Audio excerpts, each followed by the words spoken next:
Baik, adapun learning outcome dari materi ini adalah diharapkan setelah Anda mempelajari topik pada hari ini, Anda dapat menjelaskan konsep-konsep dari metodologi riset.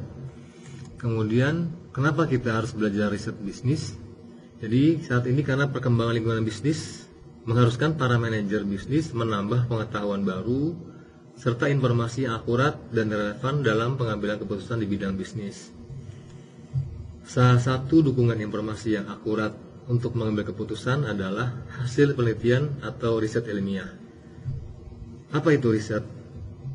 Menurut Umar Skaran dan Robert Bugi, riset adalah proses menemukan solusi untuk suatu masalah setelah mempelajari dan menganalisis faktor-faktor situasional secara menyeluruh.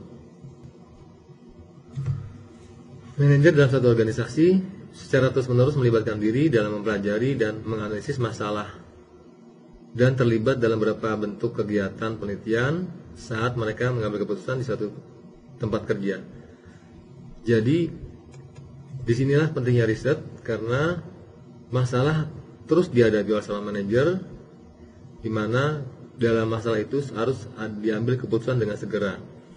Nah, perbedaan antara membuat keputusan yang baik dan keputusan yang buruk terletak pada bagaimana seorang manajer menjalankan proses pengambilan keputusan.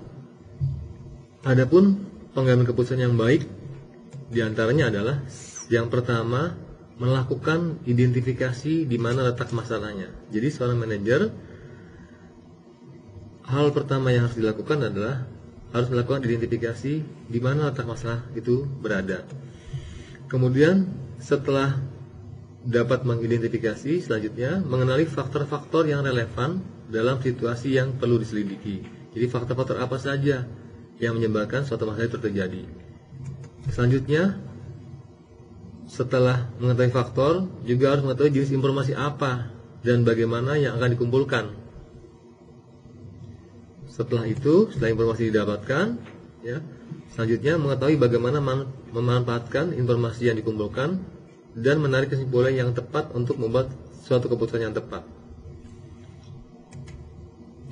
Dan pada akhirnya, setelah kita mendapatkan kesimpulan, selanjutnya menerapkan hasil proses untuk memecahkan masalah yang kita hadapi. Inilah tahap-tahap di mana suatu keputusan itu betul-betul mendapatkan hasil yang baik setelah kita melalui suatu langkah-langkah terhadap mengambil keputusan tadi. Baik, selanjutnya apa itu riset bisnis? Menurut Umar Skaran dan Robert Bugi, riset bisnis adalah sebuah upaya yang sistematis dan terorganisir untuk menyelidiki masalah spesifik yang dihadapi dalam lingkungan kerja yang memerlukan solusi. Atau lebih lengkapnya lagi, riset bisnis adalah serangkaian kegiatan yang terorganisir, sistematis, berbasis data, kritis, objektif, melalui penyelidikan ilmiah atau investigasi masalah tertentu yang dilakukan dengan tujuan untuk menemukan jawaban atau solusi atas masalah yang dihadapi. Baik, langkah-langkah dalam riset bisnis. Yang pertama, mengetahui terletak di area mana suatu masalah di dalam organisasi. Jadi kita harus tahu gimana, apakah di satu bagian saja atau seluruh bagian yang ada di satu organisasi. Kemudian selanjutnya, setelah kita tahu di area mana masalah itu terjadi dalam suatu organisasi, kita melanjutkan dengan mengidentifikasi secara jelas dan spesifik masalah yang perlu dipelajari dan dipecahkan. Selanjutnya, mengumpulkan informasi.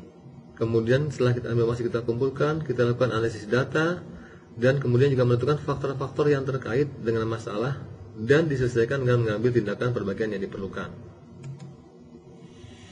Itulah langkah-langkah dalam suatu riset bisnis. Kemudian kita tahu bahwa dalam suatu organisasi itu ada beberapa bagian, diantaranya adalah bidang keuangan.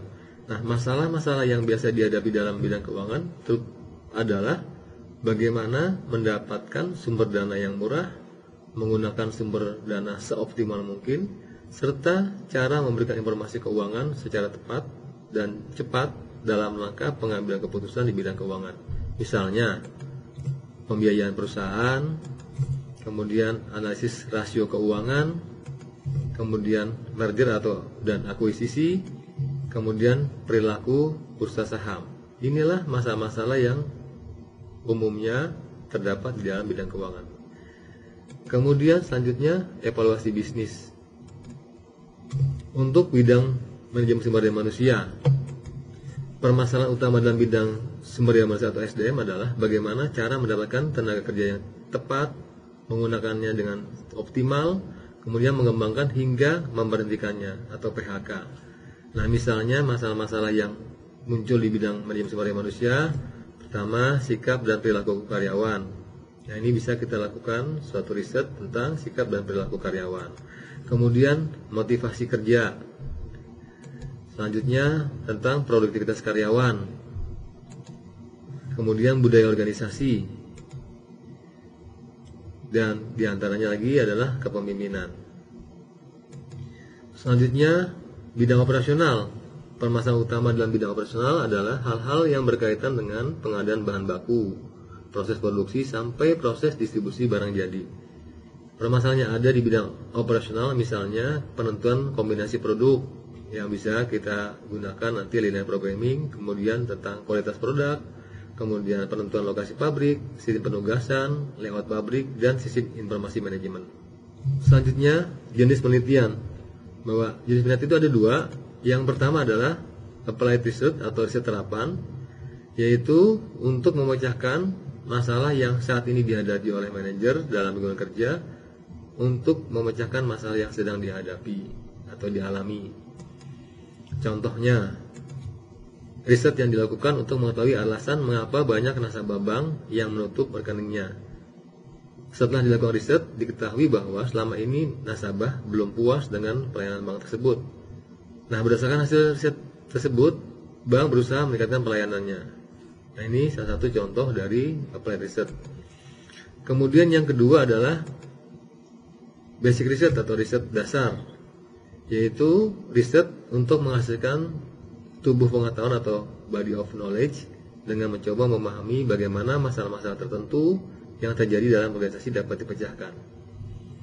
Berdasarkan latar belakangnya dapat dikelompokkan menjadi yang pertama, latar belakang riset gap. Jadi riset dasar ini ya bisa yang pertama latar belakangnya adalah adanya riset gap, yaitu riset yang dilakukan karena adanya perbedaan temuan berdasarkan riset sebelumnya. Contoh, riset yang dilakukan oleh Moutinho dan Smith tahun 2000 menyatakan bahwa faktor convenience atau access merupakan faktor kunci dari service quality. Tetapi Fernando pada tahun 2004 menemukan bahwa tidak ada pengaruh yang berarti antara faktor convenience atau akses. Sehingga dari sini maka bisa kita lakukan riset sebetulnya mana yang betul-betul menjadi faktor kunci. Apakah faktor convenience atau akses itu betul-betul faktor kunci dari service quality ataukah tidak.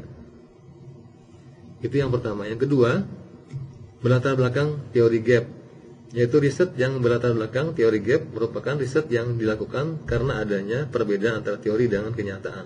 Contoh, teori tingkat suku bunga menyatakan bahwa semakin tinggi tingkat suku bunga, maka akan semakin banyak jumlah dana yang disimpan. Tetapi pada tahun 1998 di Indonesia terjadi peningkatan tingkat suku bunga, namun di lain pihak terjadi penarikan simpanan secara besar-besaran.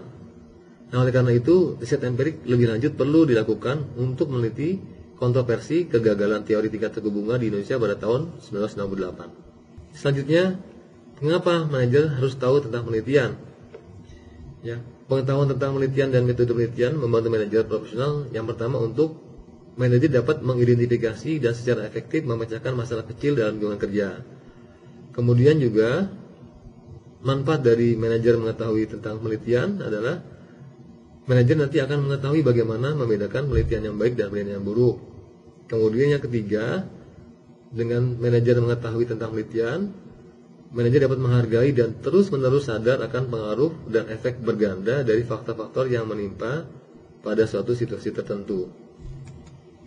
Kemudian hal lain mengapa seorang manajer perlu mengetahui tentang penelitian, yaitu agar seorang manajer dapat mengambil risiko yang diperhitungkan, artinya tidak sembarangan dalam mengambil keputusan.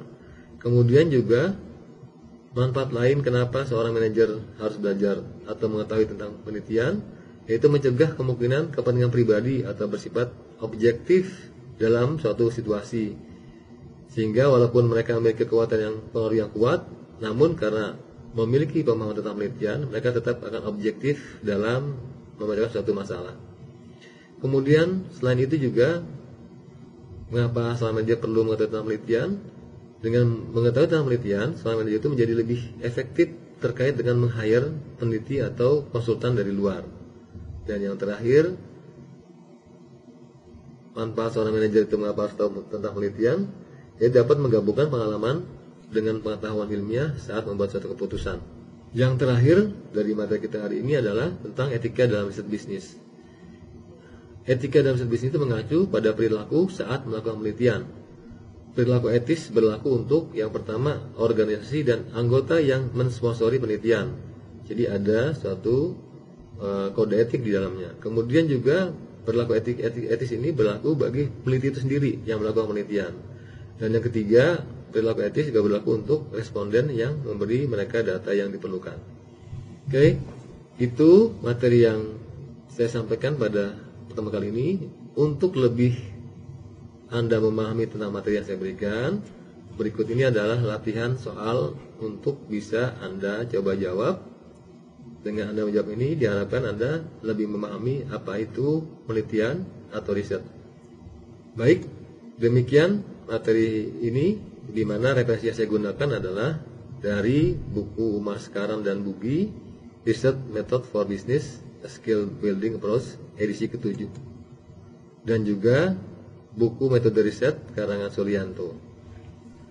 Demikian materi tentang Introduction to Research. Semoga bermanfaat bagi Anda. Sampai jumpa lagi pada pertemuan kita yang akan datang. Salam.